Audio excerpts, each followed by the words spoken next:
Three, two, one. Roll the.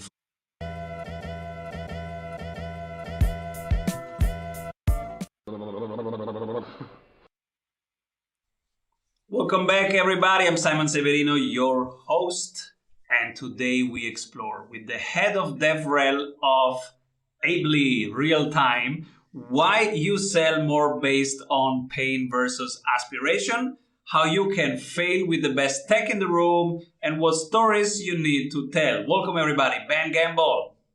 Hey, welcome, and thank you so much for having me. So cool to have you here. Ben, what is a DevRel? So this has become one of those interesting questions that keeps resonating. And like, if you search it on Twitter, you'll see about 20 or 30 threads in the last 3 weeks about it. So DevRel is sort of born out this frustration that most developers hate marketing. Like, if you send classical marketing materials from what like demand gen used to generate, you basically land on deaf ears and often alienate developers to your product. So if your product is for developers, you need to get them to trust you. And to be honest, it effectively is reframing what marketing is and what it's for to basically apply to a developer driven audience. So, what we do is we go out to a community and we basically do two things. We become a trusted voice in that community of both what we can and, more importantly, what we can't do, because everything has to be based from a position of trust. And secondly, we're there to reliably inform and teach people of what we can do.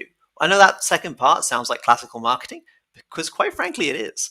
And the point is that it has to come from a place of honesty, a place of faith, and a place of kind of true competence. So DevRel teams mostly consist of developers, of people who write documentation, people who can do training, and you're there to both grow a community of people who are interested in your product, but also just to make sure the users of your product understand what the possibilities are. You're not there to try and drive sales or anything else. You're there to drive awareness and drive usage. Right? Usage can become sales, but if you don't have usage, you're not going to sell a developer product. And it seems to work for you guys because Ably just got a Series B fund. Congrats. We did. We did. Yeah, It was and great. you did party hard. Tell us about that. Yeah, so we raised $70 million a little earlier in the year, and we've just come back from a 2-day away summit where we all went glamping, or posh camping as it's often referred to, for 2 days. We did things such as water sports and we built these kind of push go-karts with crazy decorations.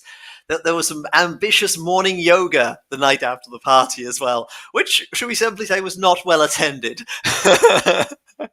As usual. Yeah, it was a lot of Absolutely people fair, but no sitting down going, maybe later. And I'm super excited to discuss with you what you have learned over the last years and decades. And you have brought with us some three really cool CEO tips. And the first one is why we should sell based on pain versus aspiration. Can you unpack that? Sure. So this comes down to kind of like, particularly on most technical products, right? Is if you're selling to a company who has aspirations, the drive to change is dictated by whatever their direction is. And if that direction is million aspirations, let's say move into a marketplace or to just grow, the ways to solve that are literally infinite. It means that there is no concrete reasoning to buy you rather than a competitor, even if you're the best in the room. What happens in a case of pain is they need to fix it, right? Whether it's they have too much frictions, they need a new marketing automation tool, or whether they're literally failing under scale, so they need something to help their software scale up. Or in some cases, it's even more obvious than that. Like, we have too many people. We need a better office space. So something like a WeWork exists. If you sell based on pain, you know that whenever they get what you've got, there is no risk that value will not be discovered. Like, the big barrier to sales is realizing value, right? You don't buy something when you think it's going to be valuable, right? And then otherwise you're just hoping that someone might buy you because you might be valuable next year. On average, if you sell that way, you probably end up won't getting a repeat, or that customer will drop. Well, particularly at Ably, it's based on the fact that people come to us when they realize, oh crap, we can't do this ourselves. This is really hard. And then they realize we can take it away. And it's like, well, we can focus on what we want to do rather than just that horrible tech problem in the corner. Beautiful. And you say that you have seen people fail with the best tech in the room. How is that possible? Oh, it is. This is the kind of dark secret I've discovered through my own startups and others. It's genuine, like having the best tech, as in like the most competent engineers building the smartest thing, does not matter, right? What matters is it the right tech? And you can basically go out to market, and in my case it was going out to market with, let's say, like logistics software at the time, and we could shave the most cost off. But was that stuff easy to use? No. It required more understanding. It wasn't the easiest to integrate with because it expected so much of our clients, right? And to be honest, they weren't ready for it, right? We were somewhere between 10 years ahead of what the curve needed, and then maybe 30, to be honest.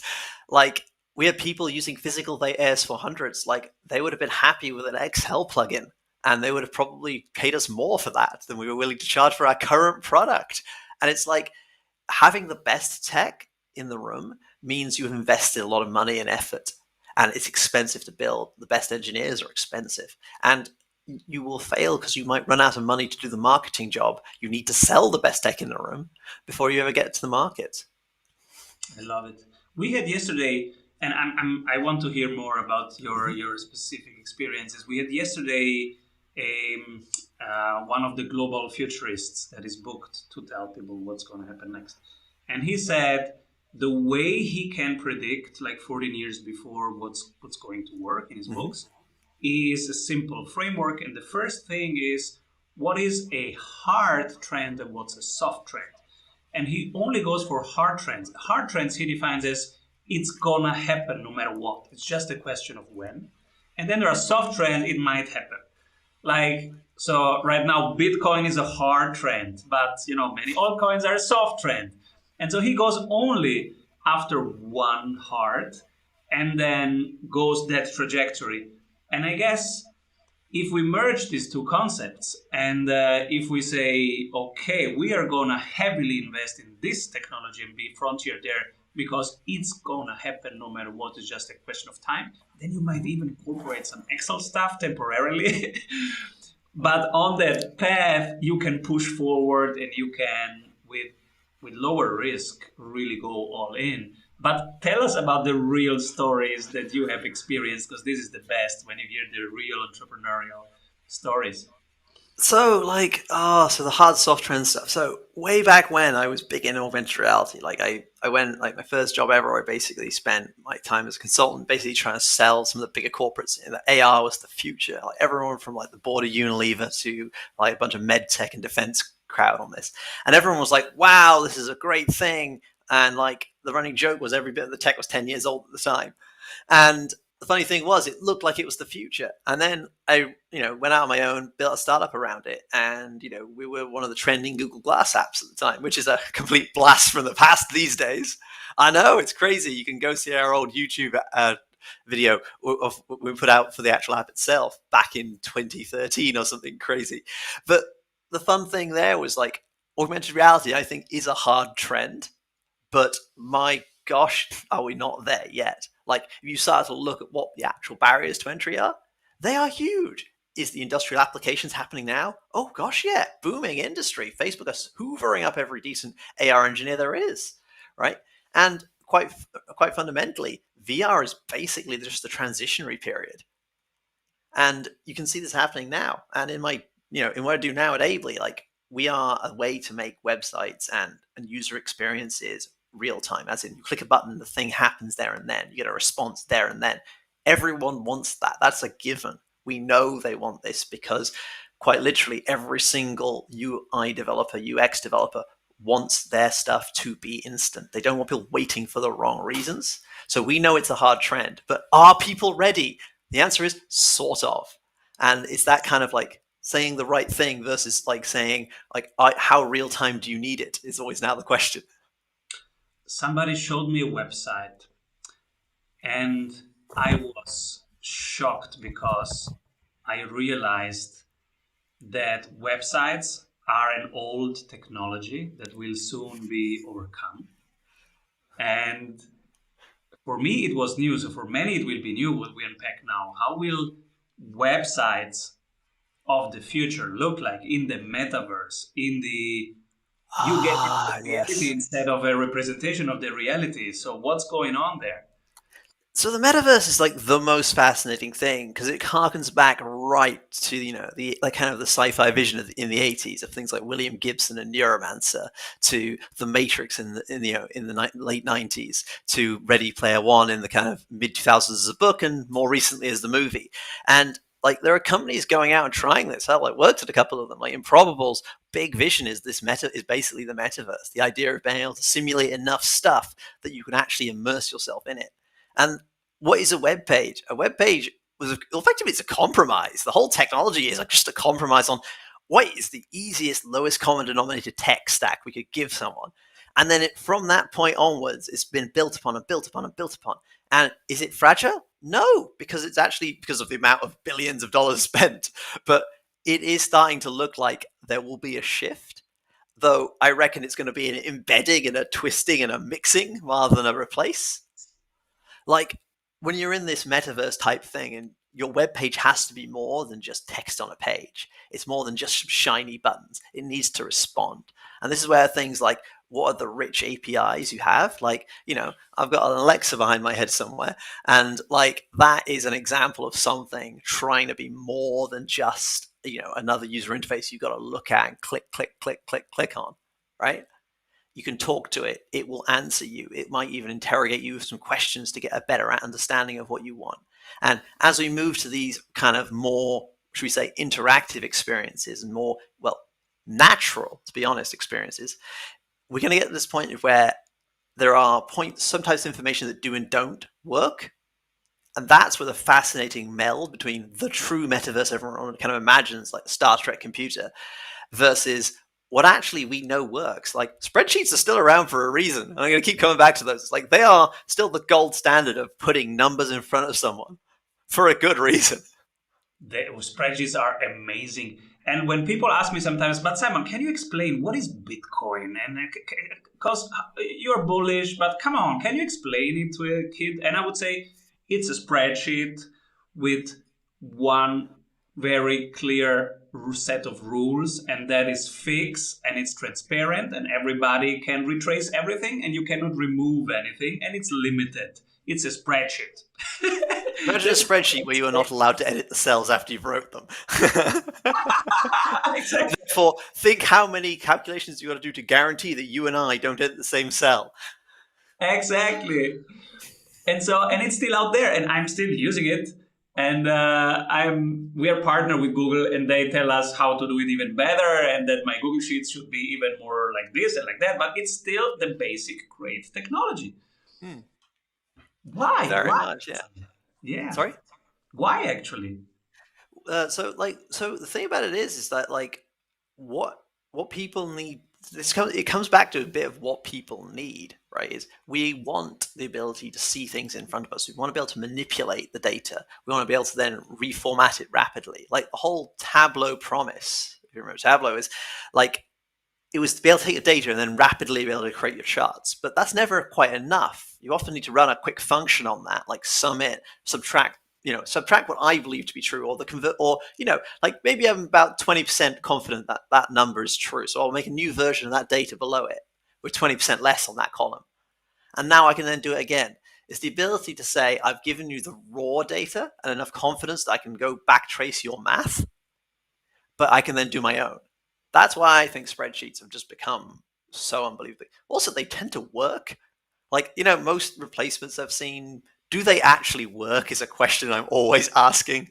Maybe it's the implicit trust of, now close to 30 years of development or more. Means that like I have an implicit trust that if someone gives me a spreadsheet product, it probably does what it says it does. Yeah. Now I'm just brainstorming with you, but I guess the magic of it is it has the layer of data, but also of insight and learning that you want. Yeah. Even the layer of wisdom, if you want, because it's collaborative. And so you might enter your own wisdom from your practices. So it's data, insights, and collaboration. Yeah, and then you can also do display as well right at the end, because then you can graph it up and then it allows you to extract.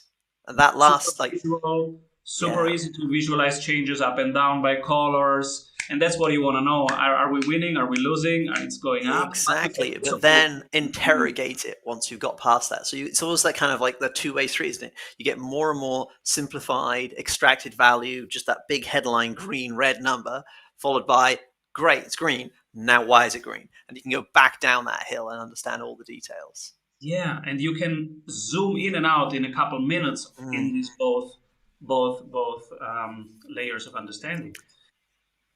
And so you're building things that will change the way websites are done. Tell us what exactly. Websites and apps and things like that. Like, so if you've all, most people use HubSpot, that is, every single time you see a little HubSpot chat icon, that is connected variably to them. And the idea there is it allows you like instantaneous stuff. There are other applications which are built on top of us, which allow you to collaborate. So literally, like a Google Sheet or a Google Doc, you can literally, if you hadn't, like, if you build one with an Ably connection in it, we can give you that way to do deterministic linking of things together. The ability to, pardon me, add that real-time aspect. So if someone changes the spreadsheet, the update can come over the wire. You can literally connect up stock feeds.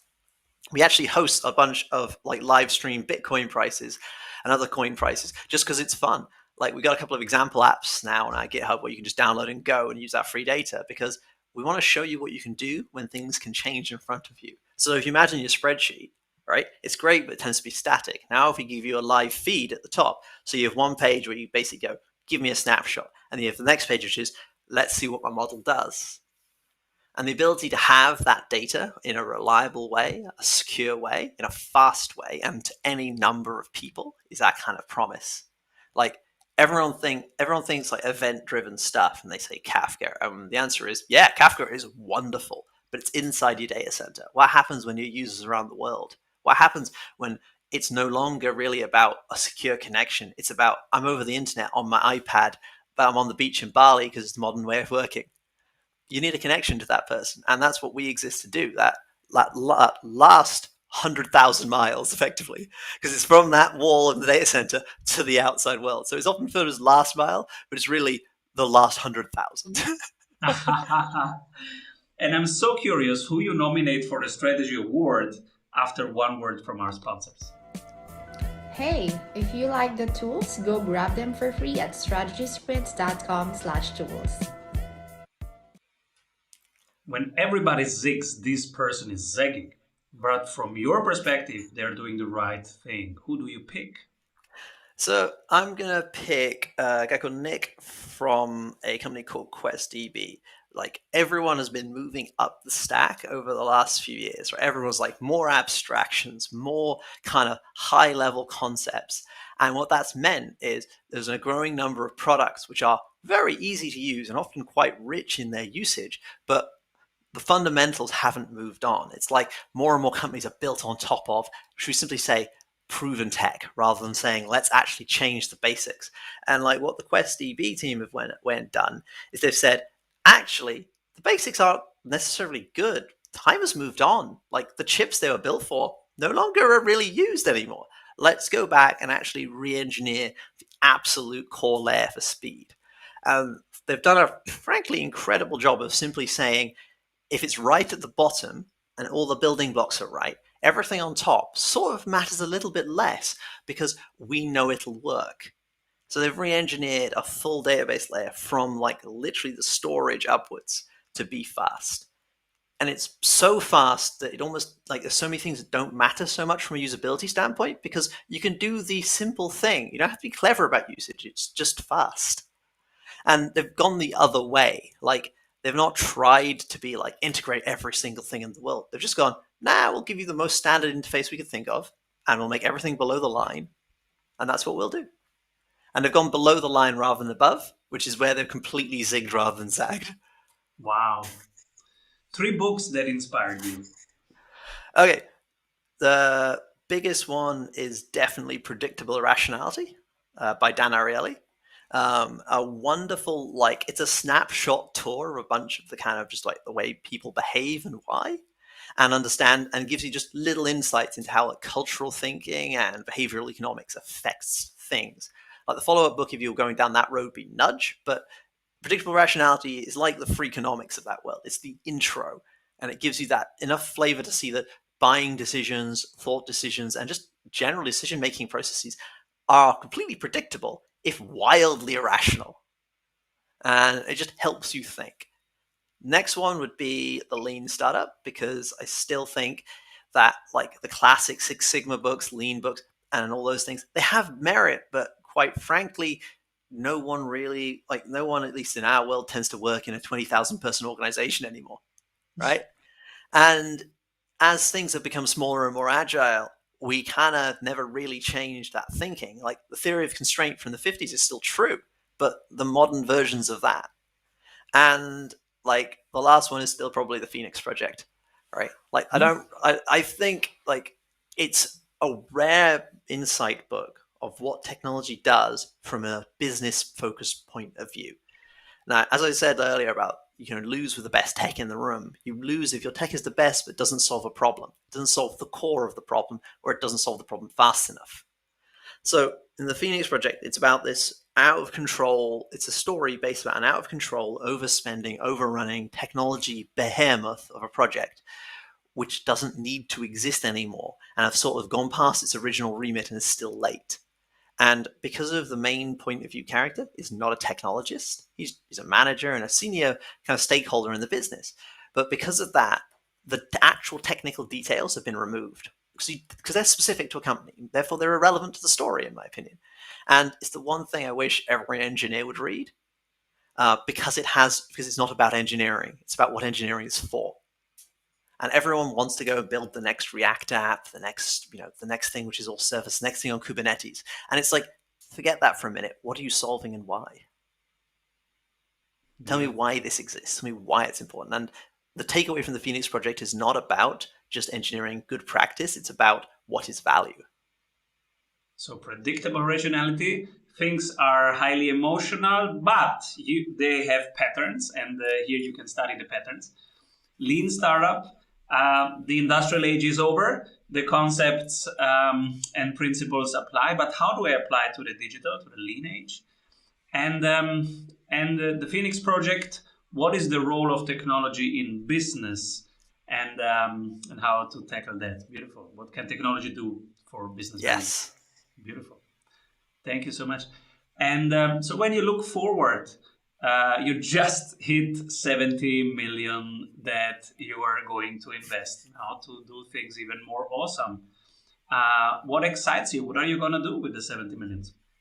So we really want to so we have some goals around how many people we can connect. I think so on the little plinths we got sent out, like on each of our little bunks in the tents we're in, we connect about 200. We've connected about our estimates are about 260 million people. So our objectives are to connect each month at least 1 billion people per month is the goal, right?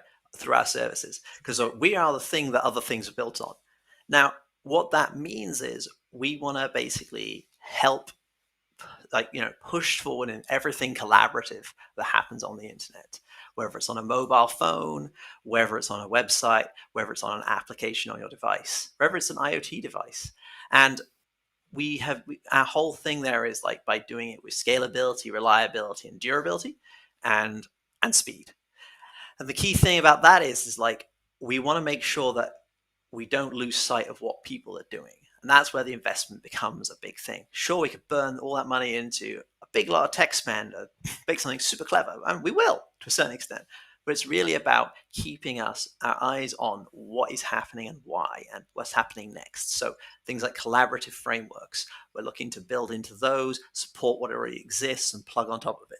Things like the rest of the event-driven ecosystem, whether it is high-end databases, event streaming platforms like Kafka, and all those things. As we plug things together, we need to integrate. We need to be there where the data is and get it to where it needs to be. That sounds exciting. And where does Ben Gamble hang out? Where can people find you? So I am now entirely remotely based, which basically means I am I am very occasionally around the London Shoreditch scene, but mostly I am reachable on social media. Find me on Twitter is the easiest thing, as I nearly will always respond at Ben Gamble 7 or on LinkedIn, and also Ben Gamble 7. I'm always myself because I find that otherwise I will forget my own username. Same I've thing. done it before.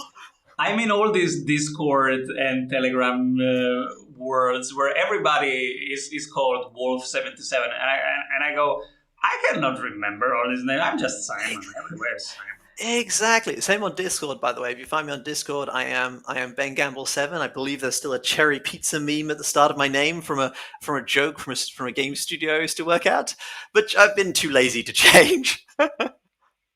Beautiful. And who should be my next guest? Well, actually, if I could, I'll introduce you to Nick. See what he says, because like his journey has been crazy. He's been through a few startups there and QuestDB, their time at YC, and and what they're doing now is quite an impressive journey. Oh yeah, I'm gonna meet the Strategy Award nominee. Beautiful. Yeah. And thank you, Ben, for being on the show, sharing your journey, your wisdom with us. And please come back soon. Thank you very much. It's been great to be here. Avoid trying to do thousands of things that doesn't work. We have 274 templates for your business success. Reach your ambitious goals with one-on-one sprint coach. We double your revenue in 90 days.